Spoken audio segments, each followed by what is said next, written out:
नमस्कार, मैं हूं ललित और एक बार फिर हम नगरीय निकाय भिलाई के अंतर्गत मॉडल टाउन वार्ड क्रमांक 3 पर हैं और आज हम फिर जन चौपाल के माध्यम से समझेंगे कि वार्ड क्रमांक 3 में किस तरह से समस्या है और पूर्व के पार्षद किस तरह से विकास कार्य को कराए हैं। हम विस्तार से चर्चा करेंगे। हम आपको कुछ वार्ड की जानकारी बताएंगे। 5,800 के आसपास यहाँ मतदाता है और 11,000 के आसपास इस वार्ड की जनसंख्या है। इस तरह से वार्ड की जो जनसंख्या है 11,000 के आसपास है और समझेंगे कि वार्ड के जो लोग हैं वो किस तरह से विकास चाहते हैं और कैसे चुनाव पर अपना मतदान का महत्वपूर्ण भूमिका निभाएंगे। भाई साहब, किस तरह से विकास चाहते हैं?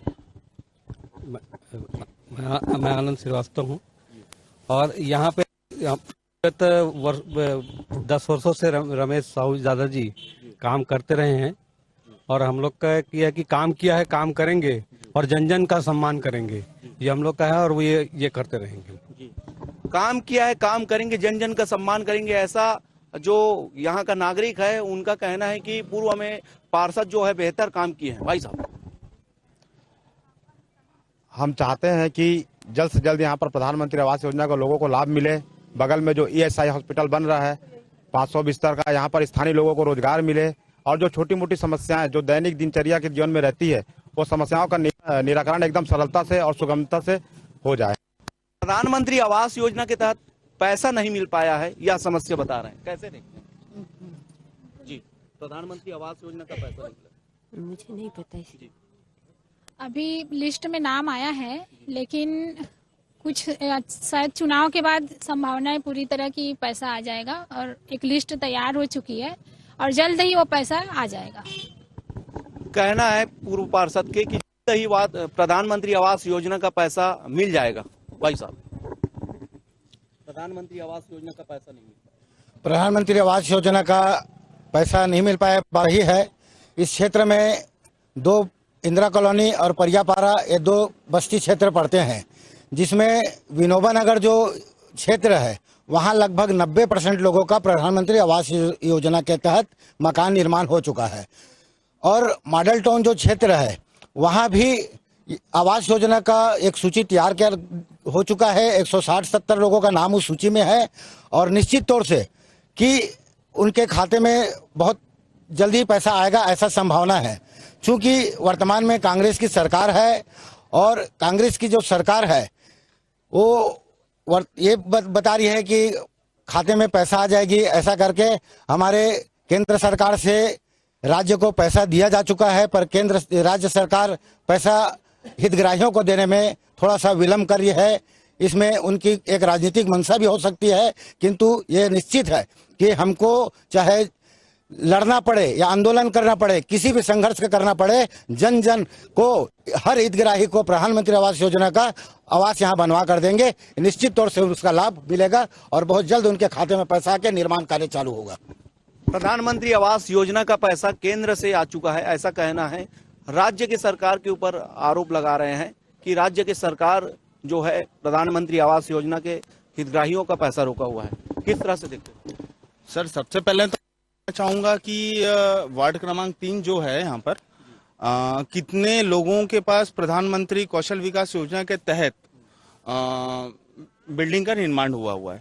ठीक है, वो लिस्ट हमारे पास आज भी जारी नहीं है ना। और साथ ही साथ अभी ये बोल रहे हैं कि जैसे रोड निर्माण हो गया, नाली निर्माण हो गया। मुझे ऐसा नहीं लगता कि इनके बीजेपी की सरकार में हुआ है ये चीज। वो हमको लिस्ट चाहिए सबसे पहले, उसके हिसाब से हम, जैसे हमारी सरकार बैठती है उगता सूरज, तो हम उसके हिसाब से काम करेंगे। अब ये बोल रहे हैं कि भाई आवास योजना बना दिए हैं, पैसा आएगा, कब आएगा? 5 साल की तो सरकार आपकी हो गई है यहाँ पर, फिर भी अभी तक पैसा नहीं आया है। क्यों नहीं आया है?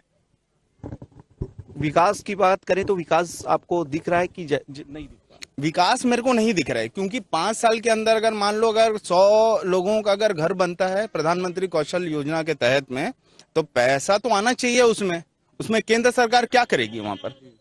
चाहे वो बीजेपी की सरकार हो या फिर कांग्रेस की सरकार हो, पैसा तो आना है वहां पर। या तो ऐसा होता है कि भाई आप यहाँ पर बैठे हैं, आप कुछ कर नहीं रहे हैं, वर्क नहीं कर रहे हैं यहाँ पर, तो कहीं ना कहीं स्थानीय सरकार के ऊपर वर्क नहीं करने का आरोप लगा रहे हैं। अगर सड़क, नाली और बिजली की अगर बात करें तो किस तरह से सुविधा है वार्ड पर? वार्ड में सर पिछले दिनों से काफी अच्छी सुविधाएं हुई हैं। नाली वार्ड चूंकि बड़ा था और वार्ड बड़ा होने के कारण हमने और जगह भी सारे विकास हुए हैं। अगर 1 किलोमीटर का पास होता है नगर निगम से तो उसको टुकड़ों में करके हमको 100 मीटर इधर 100 मीटर इधर का ये विकास करना पड़ा। और वार्ड चूंकि बहुत बड़ा था और आज के डेट में ये वार्ड बहुत छोटा, क्योंकि पहले 1 वार्ड था, आज वो 2-3 वार्ड में बढ़ गए। तो इस कारण से विकास अब बहुत अच्छा होगा, क्योंकि हमारा जनसेवक रहे हैं और इन्होंने अच्छा काम किया है जनसेवक के रूप में।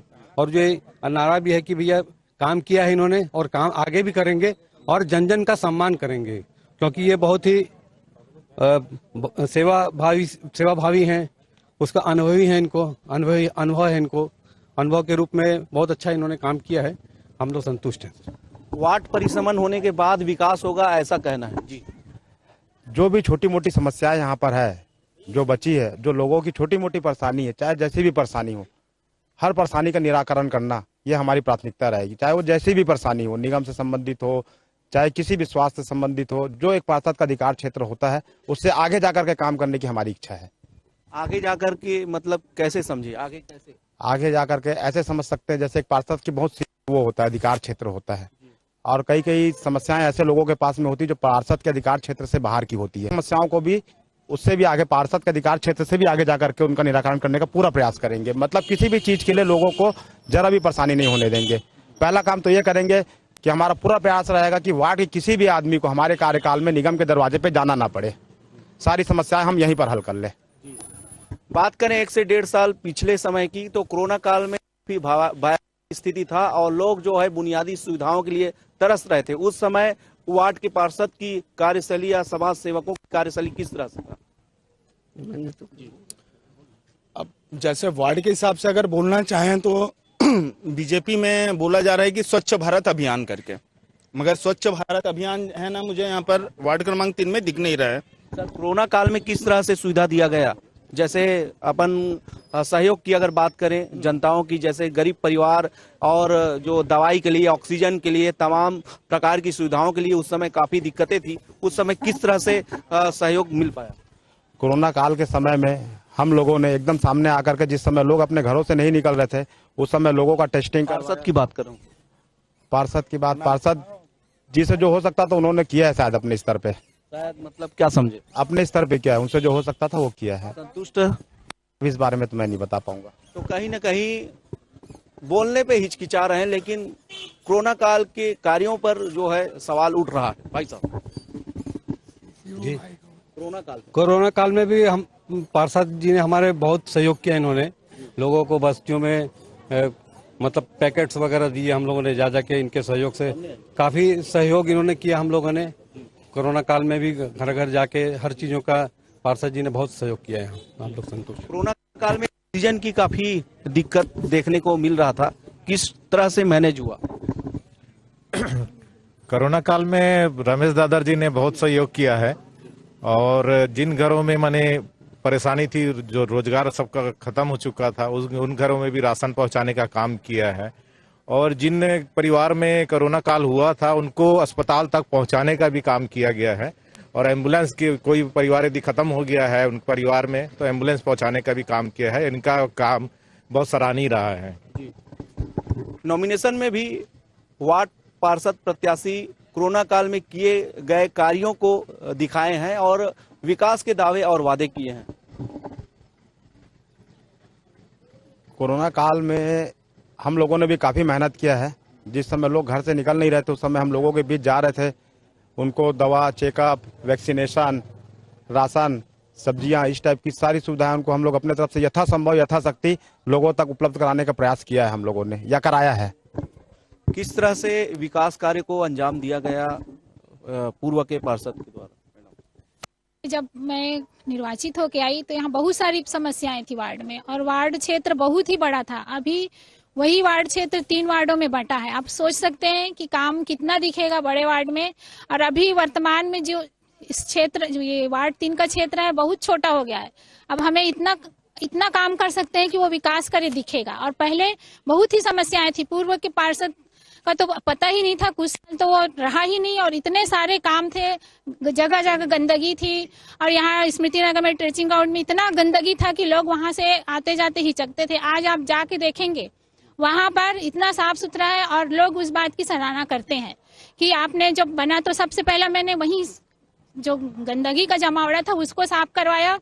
और यहाँ कई घरों में पानी की समस्या थी, नल रहने के बावजूद तो नया पाइपलाइन करके अभी भी हमारा काम चल ही रहा है। कुछ स्थानों में भी है ये समस्या, लेकिन उसको किया। और जगह जगह नालियों की समस्या थी और नालियों में मैंने सीवर लाइन को ही प्राथमिकता दी, क्योंकि उससे गंदगी खुले नाली में गंदगी की बहुत समस्या रहती है। कुछ कचरा भी डाल देते हैं रिक्शा आने के बावजूद, तो अभी हमने पूरी प्राथमिकता दी कि सीवर लाइन का ही हो। और कई जगह हुआ है सीवर लाइन का काम। और स्मृति नगर, आनंद नगर बहुत बड़ा वार्ड क्षेत्र था, मॉडल टाउन, और हमने हर जगह नाली और सड़क और लाइट सब की व्यवस्था की है। तो नाली, सड़क, बिजली, तमाम प्रकार की जो विकास के दावे यहाँ पूर्व के जो पार्षद हैं उन्होंने करने की बात कह रहे हैं। जी सर, मैं पूरी तरीके से संतुष्ट हूँ। बीजेपी कार्यकाल में रमेश दादर हमारे पार्षद आगे भी रहेंगे। बहुत ही मतलब अपना मोहल्ला आगे बढ़ रहा है, तरक्की कर रहा है, सब सेफ है, साफ सफाई भी बढ़िया है, बिजली की व्यवस्था है 24 आवर्स, मेडिकल सुविधा भी 24 आवर्स है। कोरोना काल में भी फुल सपोर्ट किए थे आम जनता की और आगे भी करते रहेंगे। रमेश भैया ही 101% फिर से पार्षद होंगे यहाँ के। किस तरह चाहते हैं जी? वर्तमान के चुनाव पर एक दिन ना मैं चक्कू भी खाया, मेरा पैसा भी खर्चा हुआ, जानते हो कि नहीं। बाबू था बोल के मेरे को उन लोग बोलते कि नहीं 50,000 दे, लेकिन मेरा चक्कू खाया, 8 टक्का लगा था। उन लोग क्या बोले, हाँ कैमरा तरफ, उन लोग क्या बोले, ठीक है हम सब करेंगे, लेकिन सार फोन किए और वो भाई बाबू फोन किए, बोल के ना सार फोन किए थे, बोले कि नहीं मतलब कहीं ना कहीं संतुष्टि जाहिर कर रहे हैं पुराने कार्यकाल पर। मैडम और क्या करेंगे जैसे वो आगे आएंगे? हम आगे आएंगे तो सबसे पहली प्राथमिकता है कि सफाई का, और उसका मैंने पहले भी पूरा प्रयास किया है और अभी भी स्वच्छता मेन है। उसके बाद नल की जो कहीं कहीं पानी की समस्या है उसके लिए, और सड़क की व्यवस्था। सड़क की व्यवस्था और कितनी सड़क यहाँ चाहिए, क्या लगता है? सड़क तो लगभग उतना बुरी स्थिति में नहीं है, यही इंदिरा कॉलोनी में कुछ स्थानों में है। वो भी इस कारण से है कि ये कॉलोनी टूटने वाला था, कुछ अलग योजना के अंतर्गत इसको तोड़ने का ये चला था। हम लोगों ने यहाँ के जन सहयोग से 18 दिन का आंदोलन करके इस इंदिरा कॉलोनी को बचाया है। और आज जो भी हम प्रस्ताव बनाए थे यहाँ के लिए, वो प्रस्ताव पास हो रहे हैं और कुछ अभी नाली और सड़क का काम भी हुआ है इंदिरा कॉलोनी में। और आगे भी जब ये योजना लागू होगी, मोर जमीन मोर मकान, तो उसके अंतर्गत ये इंदिरा कॉलोनी का पुनरुद्धार होगा और निश्चित ही यहाँ एक अच्छा कॉलोनी जैसा वातावरण निर्मित होगा। मैडम, परिसीमन कब हुआ? आपके कार्यकाल पे ही हुआ? कार्यकाल अभी हुआ, मतलब मेरा कार्यकाल लगभग समाप्त हो चुका था, 5 साल, अभी 1 साल पहले ही परिसीमन हुआ है। जब परिसीमन नहीं हुआ था तो आपके वार्ड में कितने मतदाता और संख्या थे? लगभग 13,000 मतदाता थे जी। 13,000। तो अभी परिसीमन होने के बाद मतदाता की संख्या भी कम हुई है और यहाँ जनसंख्या भी उतना नहीं है। 11,000 के आसपास वर्तमान में जनसंख्या है। संख्या कम होने से विकास होने के दावे कर रहे हैं भाई। ये बात जनसंख्या कम होने से विकास के दावे हो रहे हैं। ये बात सच है कि चूंकि ये कम से कम ये वार्ड क्षेत्र 13-14 कॉलोनी पड़ते थे और हर कॉलोनी में विकास कार्य करवाना होता था, इसलिए उस समय जो क्षेत्र छूट गए हैं निश्चित तौर से अब होंगे, क्योंकि ये जो क्षेत्र है यहाँ तो लगभग बहुत कार्य हो चुके हैं। कुछ सड़कों में सीमेंटीकरण का कार्य, कहीं नाली का कार्य, कहीं पर पेयजल की समस्या, और कुछ जगह पे सुलभ शौचालय, सांस्कृतिक भवन, ऐसी सुविधाओं का जो विकास करना है। और मैंने पहले ही बताया है, क्षेत्र में एक शमशान घाट होता है जो पहले दूसरे वार्ड में आता था, वो हमारे वार्ड में जुड़ा है और हमारी प्राथमिकता है कि हम उस शमशान घाट को भी बहुत अच्छे ढंग से बनाएंगे। और जहाँ जहाँ जो समस्या है वो पूर्ण विश्वास के साथ मैं आज दावा करता हूँ कि सारे कार्य पूर्ण होंगे, ये निश्चित है। और मैं जनता को मुझ पर विश्वास है कि हमेशा विकास कार्य को इन्होंने किया है, इसलिए जनता भी मेरे समर्थन में मेरे साथ है। भाजपा के साथ अन्य दल के प्रत्याशी भी मौजूद हैं मौके पर और लगातार हम चर्चा कर रहे हैं बुनियादी सुविधाओं पर और क्या बेहतर विकास हो वार्ड पर। इसके लिए हमने लोगों से सुझाव मांगा है, कहाँ कहाँ पर क्या क्या कमियां हैं, हम अपने घोषणा पत्र में उसको शामिल करेंगे। इसलिए हम लोगों के बीच में गए हैं और लोगों से पूछ रहे हैं कहाँ पर क्या समस्या है, कहाँ पर क्या दिक्कत है, क्या तकलीफें हैं। अभी 1-2 दिन में कुछ तो हमको बहुत कुछ पता ही है, लेकिन 1-2 दिन में कुछ सुझाव लोगों की तरफ भी आएगा। हम उसी पे पूरा काम करेंगे। जो लोगों द्वारा जो सुझाव दिया जाएगा वार्ड की समस्याओं को लेकर के या वार्ड की सहूलियत को लेकर के, पूरा फोकस उसी पे किया जाएगा। पट्टा का मांग भी महत्वपूर्ण है। पट्टा के मांग जो है पहले भी रहा है और अभी भी है, कितना प्रतिशत पूर्ण हो पाए? निश्चित तौर से पट्टा की मांग इस क्षेत्र में रहा है। हमने पूरा कॉलोनी का सर्वे कराया है और सर्वे कराने के बाद जितने करीब 350 लोगों को एक सूची आया था कि इतने लोगों को पट्टा यहाँ नहीं मिल पाया है, उसमें से 250 लोगों का पट्टा फिर से प्राप्त हो चुका है और 101 लोगों का जो पट्टा किसी कारणों से जो रुका है और उनमें जो भी कमी होगा उसको पूरा करके और हितग्राहियों को उसका लाभ निश्चित तौर से दिलाएंगे और हर घर को पट्टा मिलेगा, हर घर को आवास मिलेगा, ये हमारा संकल्प है। छत्तीसगढ़ सरकार बीच में कुछ भिलाई वासियों को पट्टा देने की ऐलान किया है, क्या यहाँ देखने को मिल सकता है ऐलान करने के बाद? छत्तीसगढ़ सरकार पूर्व में डॉक्टर रमन सिंह जी का जब सरकार था उस समय यहाँ जो पट्टा का सर्वे हुआ था और उसमें उसी समय जो सूची तैयार किया गया था उन्हीं लोग को लगभग मिलना था, किंतु जैसे ही सरकार बदला तो इसमें भेदभाव तरीके से इन्होंने पट्टा का वितरण किया है और उन्हीं का शिकार कुछ लोग हुए हैं जिनका पट्टा रुका हुआ है। और उनको हम विश्वास दिलाते हैं कि क्षेत्र का हर नागरिक, हर आवासी उनको पट्टा मिलेगा। उनके लिए किसी भी स्तर पर हमको संघर्ष करना पड़ेगा, हम करेंगे और उनके हाथ में हम पट्टा दिलवाएंगे। कितने लोगों को लगभग पट्टा की जरूरत है आपके? लगभग पट्टा बहुतों को मिल गया है। 100 घरों हितग्राही हैं जिनके पास पट्टा अभी वर्तमान में नहीं है। दादा, किस तरह से पार्षद चाहते हैं इस बार के चुनाव पर? हमको कैमरा साइड पर। हमको पानी, बिजली और नल का जो व्यवस्था होना चाहिए, क्योंकि वहाँ पर बोर खुदा है, उसमें बोर मोटर नहीं लगा हुआ है अभी तक के। और क्या बताएगा, समस्या तो यही है, 3 साल तक रहा है। वार्ड के प्रत्याशी और निर्दलीय दल के प्रत्याशी भी हमारे साथ हैं, किस तरह से दावे और वादे कर रहे हैं? ये हमारा वादा ये है कि वार्ड में मूलभूत सुविधाएं कोई भी नहीं है, जैसे कि श्याम सदन है और व्यायामशाला है और बहुत सारे मूलभूत सुविधाएं हैं। बोलिए।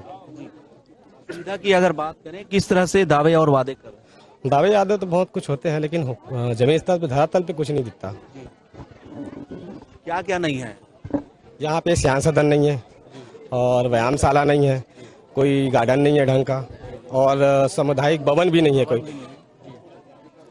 तो सामुदायिक भवन नहीं होने से किस तरह से परेशानी देखा जा सकता है? परेशानी यहाँ परेशानी तो बहुत है, यहाँ भवन भी नहीं है, व्यायामशाला भी नहीं है और नालियाँ की बहुत परेशानी है, रोड भी खराब है, आज तक कोई कार्य हुआ नहीं है, पट्टा सही ढंग से बटा नहीं है यहाँ।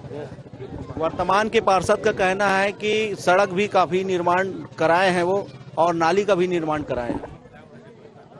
यहाँ अब जो प्रत्याशी कोई भी जो खड़ा हुआ है, मैं तो ये चाहता हूँ कि अपने तरफ से ये जो कार्य रुका हुआ है या कोई भी पार्टी के आदमी आए, वो हमारे मॉडल टाउन का कार्य को, 3 नंबर वार्ड का कार्य को अच्छे से करें। जी, जिस तरह से सामुदायिक भवन की मांग है, सामुदायिक भवन से वंचित है वार्ड के वासी, ऐसा सवाल उठ रहा है। यह बात सही है कि इस क्षेत्र में एक समय ऐसा था कि एक भी सामुदायिक भवन नहीं था। मैं आपके चैनल के माध्यम से मैं ये चीज़ बताना चाहूँगा कि इस कार्यकाल में जो पार्षद का जो कार्यकाल था, ऐतिहासिक भवन बना है। हमारे विधायक माननीय विद्यारतन भसीन जी ने इस वार्ड क्षेत्र में 8 भवन दिए हैं। 8 भवन में 3 भवन जो हैं जो हमारे वार्ड से अलग हो गए, स्मृति नगर, आनंद नगर, पुष्पक नगर में हुए। और हमारे जो वार्ड है, इस वार्ड में 5 भवन हमको मिला है, जिसमें 5 लाख का एक महिला भवन, शिव मंदिर जो हमको कभी क्षेत्र में कभी भी कोई सार्वजनिक शिविर, टीकाकरण या जन समस्या का शिविर जब लगाया जाता था तो हमको 2 किलोमीटर दूर जुनवानी स्कूल जाना पड़ता था। जब से भवन बना है, हमारा नगर निगम का जो भी शासन का शिविर है इसी भवन में बनता रहा है। इस भवन के अतिरिक्त एक भवन हमने पंचमुखी गार्डन में बनाया है श्याम सदन के नाम से, एक भवन यहीं बारले मोहल्ले में बनवाया है व्यायाम क्लब व्यायामशाला के नाम से, और एक हमारा 27 लाख का भवन मांगलिक भवन के नाम से रस्तोगी कॉलेज के पास निर्माण हो चुका है। वह आखिरी मतलब उसमें पेंटिंग का कार्य चल रहा है, लगभग वो भी पूर्ण हो चुका है। और इसके अतिरिक्त अभी भी हम इस क्षेत्र में और भी भवन बनाना चाहते हैं। जिस जगह पे हमारे नज़र में 1-2 जगह है जहां पे बड़े भवन मांगलिक भवन का निर्माण कराया जा सकता है। हम निश्चित तौर पे इस क्षेत्र में मध्यम वर्गीय गरीब वर्ग हैं जिनके शादी ब्याह या किसी भी अवसर में हजारों रुपए का 20,000, 30,000, 40,000, 1-1 लाख रुपए का भवन किराए में लेना पड़ता है। हम एक ऐसा भवन बनाएंगे कम से कम 40-50 लाख के राशि का, जिसमें भविष्य में हमारे क्षेत्र के जनता को निश्चित तौर से उसका लाभ मिलेगा और कहीं अन्य जगह भटकने का आवश्यकता नहीं होगा। घोषणा पत्र में भी काफी दावे और वादे हुए हैं। मैडम आइए, घोषणा पत्र में काफी दावे और वादे हुए हैं, किस तरह से आगामी इसमें घोषणा पत्र में आप दावे और वादे? आगामी घोषणा पत्र में हमारा यही रहेगा संकल्प कि हम बस जो नालियों का निर्माण छूटा है वो, और सड़क और पानी की व्यवस्था मेन मुद्दा। विकास को लेकर बात करें मैडम तो किस तरह से देखते हैं? विकास तो हुआ है होने को, लेकिन बहुत कुछ बचा भी है। अब आगे करवाने की इन लोग की जिम्मेदारी है। अगर क्या क्या बचा है सत्ता में? अब बहुत चीज, जैसे गरीबों के लिए मकान बनवाना है, मकान नहीं है कईयों के पास, मकान के लिए भटक रहे हैं, तो वो सबसे बड़ी मुद्दा है। मकान जरूरी है सबको। किरायादार, बहुत जने किरायादार रहते हैं बेचारे, कई लोग तो किराया भी नहीं पटा पाते, दूरी में रह रहे हैं, लेकिन उन्हीं को और ज्यादा करना है। एक महत्वपूर्ण मुद्दा यह भी है कि शिक्षा के क्षेत्र में अगर बात करें कि स्कूल का जो सुविधा है वो किस तरह से है? स्कूल की सुविधा में अभी बहुत काम करना बचा हुआ है, वो हमारे घोषणा पत्र में प्राथमिकता से रहेगा। नहीं, अभी वर्तमान में समस्या बताइए। वर्तमान में तो है समस्या काफी है स्कूल में, मतलब लगभग आप मान सकते हो कि 90% समस्या ही समस्या है, सुविधा कुछ नहीं है स्कूल में। भूपेश बघेल सरकार के द्वारा इंग्लिश मीडियम स्कूल चालू किया गया है स्वामी आत्मानंद का, उसको किस तरह से देखते हैं? आपके वार्ड पे है? हमारे वार्ड पे तो नहीं है, लेकिन वो योजना अच्छी है। वो गरीब बच्चों को भी इंग्लिश मीडियम में पढ़ने को मिल सकता है। योजना अच्छी है, बच्चों को इंग्लिश मीडियम में पढ़ने का मौका मिलेगा, लेकिन यहाँ नहीं है, हो सकता है आगे खुले। किस तरह से देखते हैं स्वामी आत्मानंद इंग्लिश मीडियम? बहुत अच्छी सोच है सर, होना चाहिए, खुलना चाहिए, इससे आम जनता को, हमारे वार्ड को सहूलियत मिलेगा। अभी बच्चे कहाँ शिक्षा लेते हैं? यहाँ पे मॉडल टाउन में एक प्राथमिक शाला है और एक पूर्व माध्यमिक शाला मिडिल स्कूल है। चूंकि ये क्षेत्र बड़ा है और यहाँ स्कूल कम से कम हाई स्कूल तक होना था, यह हमारा सोच रहा है और हमने इस विषय पे मांग भी किया है, किंतु शिक्षा मंडल से हमको जवाब मिला कि 5 किलोमीटर के दायरे में अगर कोई हाई स्कूल है तो वहाँ पे नहीं खोला जा सकता। हमारे आधा किलोमीटर के दूरी में जुनवानी में और आधा किलोमीटर की दूरी कोसानगर में, दोनों स्थानों पर हाई स्कूल है, इसलिए संभवतः एक तकनीकी परेशानी आ रही है हमको इस क्षेत्र में हाई स्कूल बनाने के लिए। और मैं एक बात और कहना चाहूँगा कि यहाँ पे जो प्राथमिक शाला है, पहले एक उसका अलग से भवन हुआ करता था, किंतु वह भवन आज मतलब वो भवन वर्तमान में नहीं है। कभी किसी व्यक्ति ने दान में दिया था, उसके पूर्वज का दान दिया हुआ को उसके बाद के वारिस ने अपने हाथ में लेके उस जमीन का विक्रय हो चुका है, इसलिए हमको मिडिल माध्यमिक शाला में ही हमको स्कूल चलवाना पड़ रहा है। तो हमारा एक मांग है कि हम क्षेत्र में एक अच्छा प्राथमिक शाला का नया बिल्डिंग का निर्माण करवाएं, यह हमारी इच्छा है। क्षेत्र के विधायक को इस संबंध में अवगत? मैंने क्षेत्र के विधायक को भी इस में मैंने रखा है, इस बात को रखा है, और उन्होंने 5 लाख का 7.5 लाख का एक भवन स्वीकृत किया था। और जैसे ही सरकार का परिवर्तन हुआ तो इस क्षेत्र के विकास के कुछ काम हैं तो जो रुक गए। तो निश्चित तौर से बात है कि एक भेदभाव की नीति कांग्रेस की सरकार और कांग्रेस की सोच में रहा है, और ऐसी सोच को हम उखाड़ फेंकेंगे और क्षेत्र का जो जरूरत है, जो आवश्यकता है, उसको हम निश्चित तौर से पूरा करेंगे, यह हमारा पूर्ण विश्वास है। जी, कहीं न कहीं विश्वास लोगों को है विकास को लेकर, और आगे और भी चर्चा करेंगे। हमारे साथ वार्ड के वरिष्ठ लोग हैं। जी आइए भैया, कुछ आप इंग्लिश मीडियम खुलने किस तरह से? वो बहुत खुशी की बात है। लोगों का शिक्षा का स्तर जो है थोड़ा ऊपर आएगा, थोड़ा नहीं बहुत अच्छा है, बहुत ऊपर जाएगा। और लोग यहाँ के जो गरीब घरों के बच्चे हैं उनको ये समस्या थी कि उनको इंग्लिश मीडियम में पढ़ने का मौका नहीं मिल पाता था, ये मौका आज उनको मिलेगा। तो कहीं ना कहीं निर्दलीय प्रत्याशी भी वादे और दावे कर रहे हैं और उनके समर्थक भी बाजे गाजे के साथ रैली निकाल रहे हैं और लोभ लुभावन वाली बातें कर रहे हैं और मतदाता को रिझाने का बात कर रहे हैं। इस तरह से चुनावी घमासान देखने को मिल सकता है। हम चर्चा कर रहे थे वार्ड क्रमांक 3 पर, मॉडल टाउन पर। मैं हूं कैमरा पर्सन भरत द्वाज के साथ ललित साहू, भिलाई, छत्तीसगढ़।